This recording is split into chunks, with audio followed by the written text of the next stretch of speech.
Hello, good morning. We're having our family brunch atong Blackford, July 14, 2026. And San Luigi Alfonso sleeping.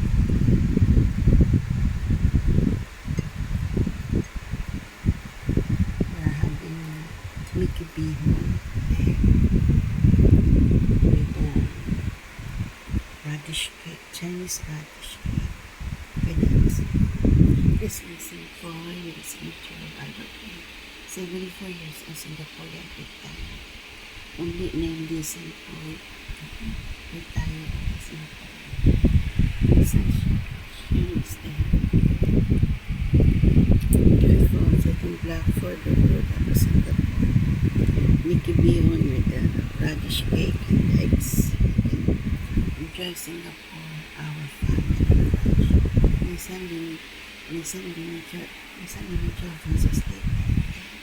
Enjoy Singapore.